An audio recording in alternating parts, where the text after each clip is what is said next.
En Afrique, justement, des chercheurs mènent des études de terrain pour prouver que l'artémisia est efficace et sans danger.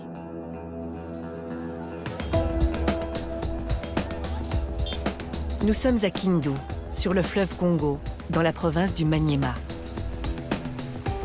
Le docteur Jérôme Munyangi est un jeune chercheur congolais qui prend des risques.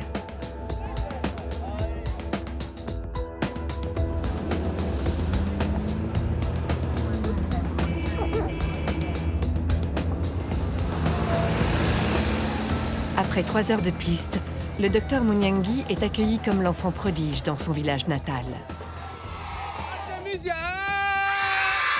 Artémisia!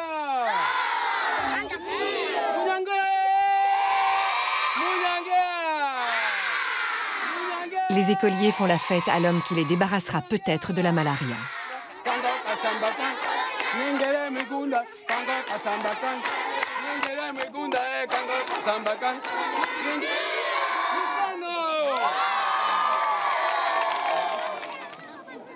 Le parcours du docteur Jérôme Munyangi est emblématique des difficultés rencontrées par les Africains qui défendent une médecine adaptée aux conditions du continent. Mon premier contact avec l'artémisia, suite à une crise de paludisme que je fais à Kinshasa. C'était un paludisme résistant, parce que j'avais déjà pris des antipaludéens, ça ne marchait pas. Et un ami qui travaille déjà avec l'artémisia m'a proposé la plante comme traitement. Je lui ai dit, bon, je n'aime pas les charlatans avec les plantes, qui traitent avec des plantes. Il a insisté beaucoup. Et le 3e jour, je me sentais déjà très bien. Il n'y avait plus de maux de tête, il n'y avait plus de fièvre, ainsi de suite. Et à la fin du traitement, le 7e jour, je suis parti refaire les examens des laboratoires. Tout était vraiment très bien. Je n'avais plus de plasmodium. Et voilà, et c'était mon premier contact avec la plante artémisia. Impressionné par ce résultat, le docteur décide de consacrer la suite de ses études à la plante. Son diplôme de médecine et quelques feuilles d'artémisia sous le bras, il entame une maîtrise S-Sciences à Paris. Après 3 semaines d'analyse, nous étions vraiment très étonnés par le résultat que nous avons observé au laboratoire. Le professeur qui travaillait avec moi était très étonné. Elle a refait les examens elle-même. Je me rappelle encore l'un de mes professeurs qui me dit, voilà, et ça c'est une bombe. Et on ne peut pas que cette bombe puisse sauter dans notre laboratoire parce que juste les subventions des laboratoires proviennent de firmes pharmaceutiques. Et on a arrêté la recherche. On m'a même arraché mon cahier de laboratoire où il y avait des manipulations. Et tous les échantillons d'artémisia que j'avais amenés au laboratoire étaient confisqués. On a amené ça au bureau du directeur du laboratoire. Pratiquement exclu de l'université et privé de bourse, le docteur Munyangi refuse d'abandonner. Il prend contact avec Lucille Cornet-Vernet, qui va l'aider à poursuivre ses recherches. Nous avons décidé ensemble en fait, de monter une grande étude aux normes de l'OMS. Donc c'est un peu compliqué, c'est randomisé en double aveugle, etc. sur un échantillon significatif de personnes. Donc là, on a fait sur 1000 patients. Et donc j'ai à ce moment-là commencé à chercher les fonds. Donc ces études ont été financées en fait par des amis, par des fondations, par des entreprises, simplement parce qu'ils croient vraiment qu'une plante peut être la solution pour ce fléau apocalyptique qu'est le palu en Afrique.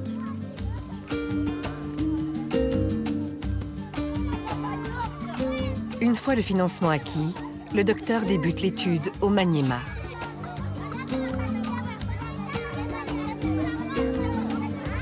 Mille patients porteurs du falciparum sont identifiés.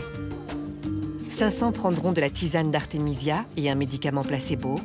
500 autres, un médicament ACT et une tisane placebo.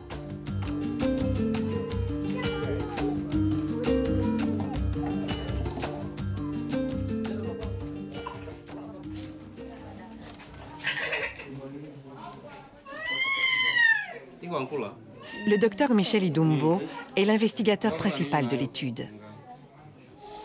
On diagnostique le paludisme, on prélève l'échantillon, donc le sang, avant le traitement, puisque ce sang-là devrait être examiné à un laboratoire du niveau supérieur, là où on peut, donc on peut faire la numération des charges parasitaires. Et à ce moment-là, on mettait de façon aveugle un groupe de malades sous la tisane et un autre groupe de malades sous les ACT.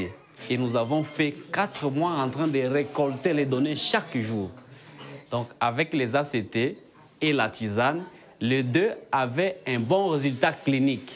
Mais quand vous faites la parasitologie, vous allez trouver que les malades qui étaient sous tisane, il y avait disparition de la charge parasitaire.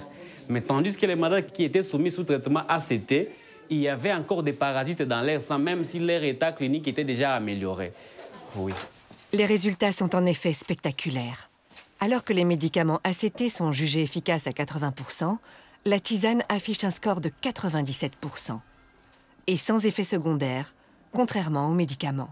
Le résultat était surprenant, positivement, et c'est là que les ennuis commencent avec la médecine conventionnelle. Quel genre d'ennui? Le premier ennui, c'est l'interdiction. À la fin de l'étude, nous devions organiser une conférence. Lorsque nous avons remis le résultat au médecin-chef des zones, tout de suite, il s'est interposé.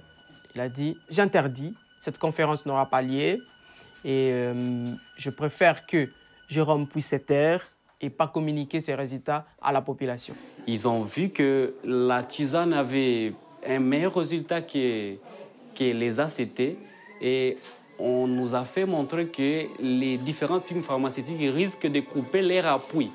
Et on a trouvé qu'il y avait orgueil, on m'a démis de mes fonctions.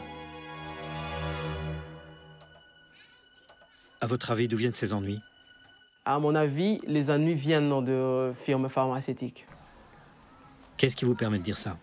Après les publications des résultats, on a dit aux patients que voilà, la tisane était efficace et eux-mêmes l'ont observé. Et là, les patients n'achètent plus les ACT en fait. Nous devenons de plus en plus gênants. J'étais interpellé par un grand dépôt pharmaceutique à Kindu qui m'a dit mais nous avons les ACT, on n'arrive plus à les vendre vraiment à cause de votre étude. Et là, monsieur, vous êtes en train de piétiner sur nos business. Lorsque les médecins congolais parlent des firmes pharmaceutiques, ils ne font pas référence aux multinationales cotées en bourse. Les pressions s'exercent au niveau provincial. Ce n'est pas Big Pharma qui est à la manœuvre, mais les dépôts pharmaceutiques locaux.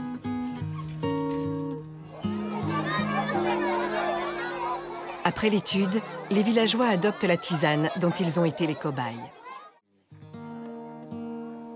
Le docteur Munyangi a profité de l'étude pour en mener une autre. Les patients sous tisane étaient en fait répartis en 2 sous-groupes. 250 prenaient de l'artémisia annua et les autres de l'artémisia afra, l'espèce africaine. Celle-ci ne contient pas d'artémisinine, qui est censée être le principe actif anti-malaria. Les résultats s'avèrent parfaitement identiques dans les 2 sous-groupes. Ce qui prouve que l'artémisinine, dont les labos ont fait un médicament, n'est pas l'unique substance à effet thérapeutique. Un sacré pavé dans la mare. L'étude du Dr Munyangi est achevée depuis 2015. Pour avoir un impact sur la communauté scientifique, il faut qu'elle soit publiée dans un journal médical de référence. Or, les responsables éditoriaux sont méfiants à l'égard des remèdes à base de plantes.